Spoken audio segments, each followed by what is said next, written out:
Bienvenue dans cette nouvelle histoire. Avant de commencer, je voulais juste te dire merci d'être là, ce moment. C'est une petite bulle, rien que pour toi, pour te détendre, te laisser porter et doucement glisser vers le sommeil. Et si tu aimes ce que je fais, n'hésite pas à liker cette vidéo ou à t'abonner. Ça m'aide énormément et ça me motive à continuer à te raconter des histoires. Allez, installe-toi bien et bonne écoute. Le mystère des Berkeley Chambers. C'était une soirée brumeuse d'octobre 1923, le genre de soir où Londres disparaît sous un voile opaque, transformant les réverbères en halos fantomatiques et les passants en ombres furtives. Je me rendais chez Charles Blackwood, un vieil ami qui organisait régulièrement des soirées dans sa demeure victorienne de Mayfair. Le brouillard était si épais que je faillis manquer les marches menant à sa porte, une imposante structure en chêne, ornée de cuivre poli. L'intérieur offrait un contraste saisissant avec la morosité extérieure. Le salon principal, baigné dans la lumière dorée de lampes Christor, résonnait de conversations animées. L'atmosphère chaleureuse, enrichie par le parfum délicat du brandy et le crépitement d'un feu de cheminée, créait un cocon de confort. Les murs, tapissés de rouge profond, étaient ornés de tableaux de maître, témoignant du goût raffiné de notre hôte. Charles Blackwood, toujours impeccable dans son costume, 3 pièces en tweed, accueillait ses invités avec cette aisance naturelle, propre aux hommes habitués aux mondanités londoniennes. « Ah, Hastings !» s'exclama-t-il en me voyant. « Venez donc, nous discutons justement du marché immobilier, un sujet qui vous intéressera sûrement. » Je me joignis au groupe rassemblé autour d'une magnifique table en acajou. Parmi les convives se distinguait une jeune femme dont l'élégance naturelle attirait les regards. Sa robe en soie mauve émeraude, coupée selon la dernière mode parisienne, contrastait admirablement avec sa chevelure auburn. Elle fut présentée comme « Madame Henderson ».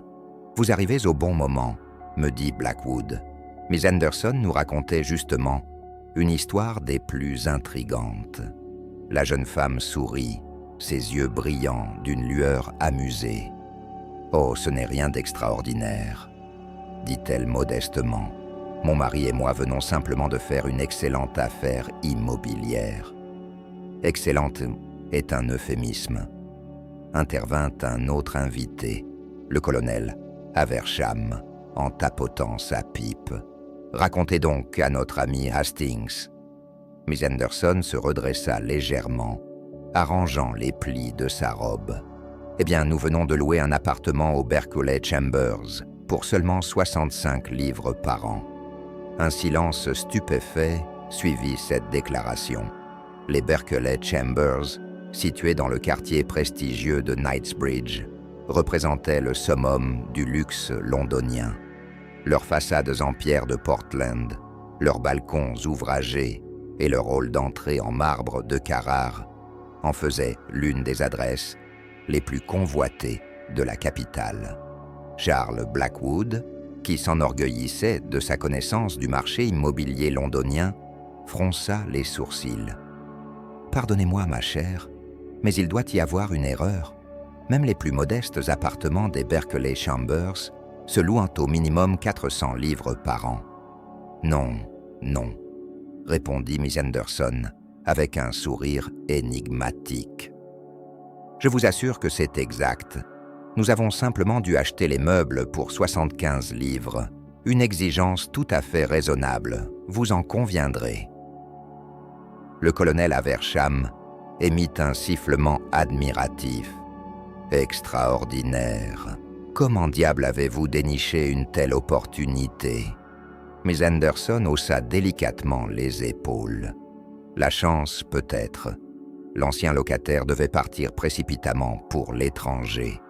Le propriétaire souhaitait quelqu'un de confiance pour reprendre le bail rapidement. » La conversation dériva ensuite vers d'autres sujets. Mais je notais que Madame Henderson semblait parfois distante, comme préoccupée par des pensées qu'elle ne souhaitait pas partager. Ses doigts jouaient nerveusement avec son collier de perles, et son regard se perdait régulièrement dans le vide. Le lendemain matin, je rapportais cette conversation à Poirot dans notre appartement de Baker Street. Mon ami, qui terminait sa toilette méticuleuse, m'écouta avec une attention croissante. Je le vis s'arrêter au milieu du lissage de sa moustache, signe infaillible que son intérêt était piqué. « Mon cher Hastings, dit-il enfin, voilà qui est fort intéressant, très intéressant indeed. » Il commença à faire les 100 pas, geste caractéristique de sa réflexion intense. « Dites-moi, cette Miss Henderson, comment vous a-t-elle paru ?» Je réfléchis un instant. Charmante, élégante, peut-être un peu nerveuse par moments. « Ah !» s'exclama Poirot, levant un doigt triomphant. « Nerveuse, dites-vous ? Et pourquoi une femme ayant fait une excellente affaire immobilière serait-elle nerveuse en le racontant ? Peut-être craignait-elle que d'autres ne tentent de profiter de la même opportunité, suggérai-je. Poirot secoua la tête. « Non, non, mon ami, il y a plus, beaucoup plus. Une location à ce prix dans les Berkeley Chambers, c'est impossible, à moins que... » Il s'interrompit, plongé dans ses pensées. Puis, brusquement, il se tourna vers moi. « Hastings, préparez vos bagages, nous déménageons. »« Nous déménageons, mais pour aller où ?»« Au Berkeley Chambers, bien sûr, » répondit-il avec un sourire malicieux.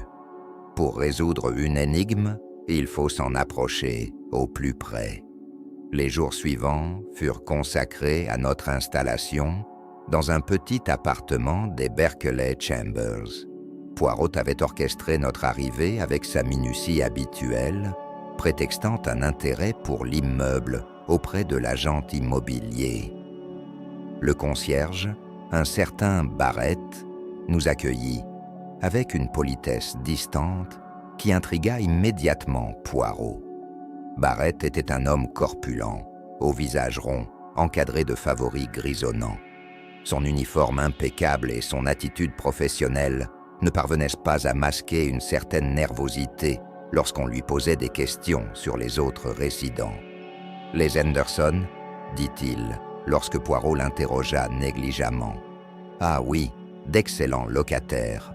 Ils sont là depuis 8 mois maintenant. » Cette information fit tiquer Poirot. Plus tard, dans notre appartement, il m'expliqua pourquoi. 8 mois, Hastings, alors que Madame Henderson prétend avoir emménagé récemment. Voilà notre première contradiction. Les jours passèrent et les détails troublants s'accumulèrent. Des visiteurs mystérieux entraient et sortaient tard dans la nuit, toujours par l'entrée de service. La femme de ménage des Henderson suivait un horaire d'une précision militaire, quittant l'immeuble chaque jour à exactement 15h47 avec un panier à linge qui semblait étrangement léger. Un soir, alors que nous observions discrètement le couloir depuis notre porte entr'ouverte, nous surprîmes un homme tentant de forcer l'entrée de l'appartement des Henderson. L'inconnu, grand et mince, portait un costume sombre et des gants en cuir. Avec une rapidité surprenante, Poirot bondit et le maîtrisa avant qu'il ne puisse s'enfuir. L'homme se débattit brièvement avant de comprendre la futilité de sa résistance face à mon revolver. Poirot, toujours impeccable malgré l'action, sortit sa lampe de poche et éclaira le visage de notre prisonnier. « Eh bien, monsieur, » dit Poirot avec une politesse déconcertante, « peut-être pourriez-vous nous expliquer ce qui vous amène à visiter les Berkeley Chambers à une heure aussi tardive ?» L'homme resta muet, mais son regard trahissait une inquiétude grandissante. Il portait une chevalière ornée d'un motif que je ne reconnus pas, détail qui n'échappa pas à l'œil exercé de Poirot. « Ah, je vois que vous êtes membre du club alpine de Milan », remarqua mon ami nonchalamment. L'homme tressaillit, surpris.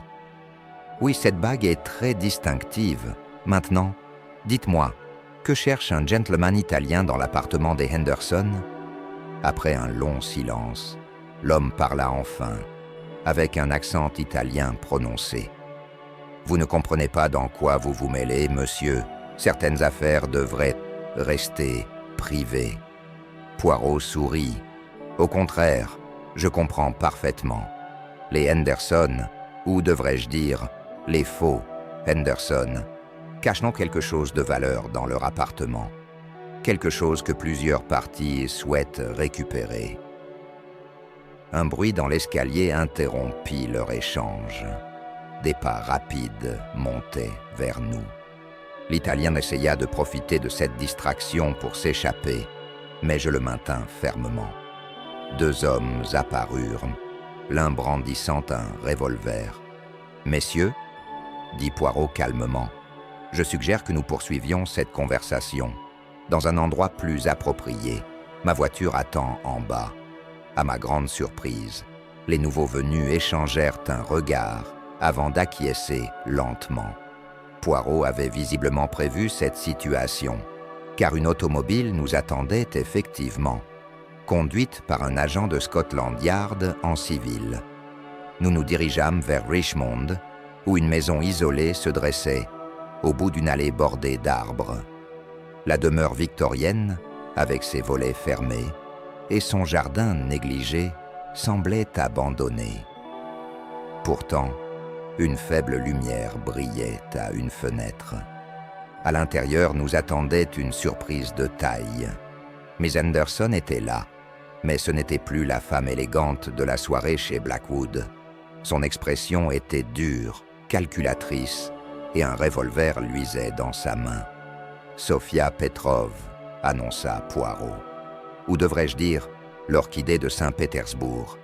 Votre réputation vous précède. » La femme ne sia pas. « Comment m'avez-vous trouvé ? Les petits détails, madame. Toujours les petits détails. Un appartement luxueux loué pour une bouchée de pain.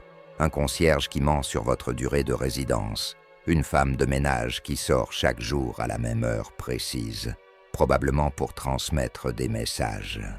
Et bien sûr, votre nervosité lors de la soirée chez Blackwood. » Il sortit de sa poche une petite clé. « Cette clé ouvre un coffre dans votre appartement, n'est-ce pas?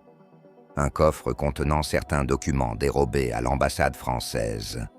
Des documents que nos amis italiens cherchaient également à récupérer. » Sofia Petrov, Miss Henderson, serra les dents. « Les documents sont déjà en route pour Moscou. »« Non, madame, ils sont toujours dans votre appartement. Vous attendiez le bon moment pour les faire sortir du pays. Mais ce moment ne viendra pas. » Des agents de Scotland Yard surgirent des ombres, maîtrisant rapidement tous les protagonistes. Dans l'appartement des Berkeley Chambers, derrière un panneau dissimulé, on découvrit effectivement un coffre contenant des documents diplomatiques français classifiés.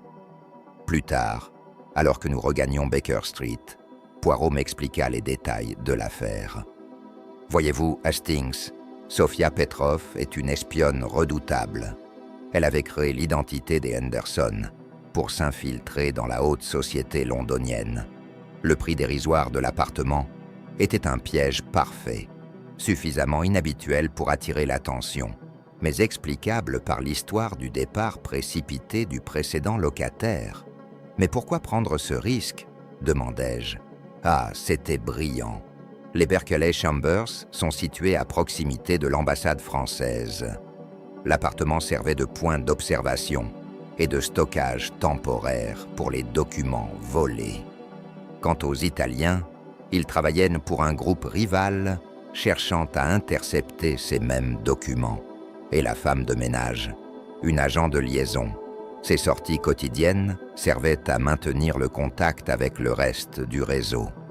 La précision de son horaire était une nécessité pour la coordination des messages, mais c'est aussi ce qui a éveillé mes soupçons.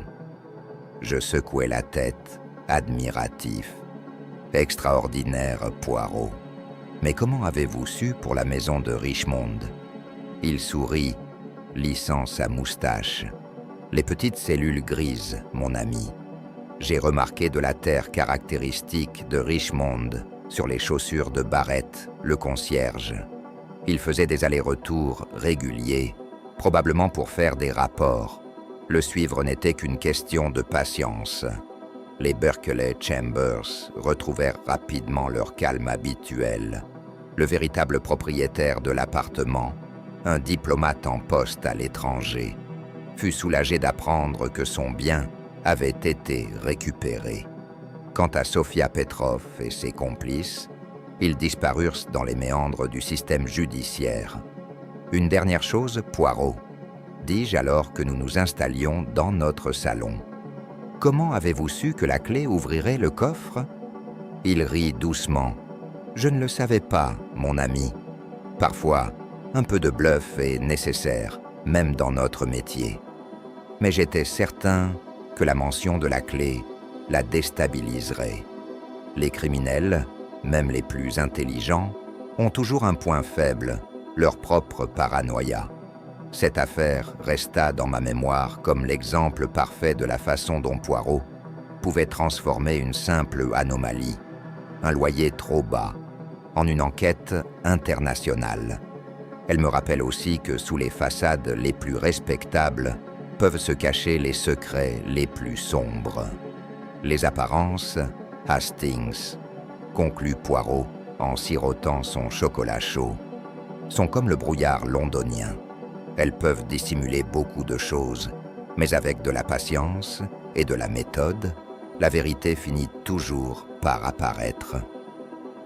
Si tu es encore en éveil, pense à liker la vidéo ou à t'abonner si tu ne l'as pas encore fait.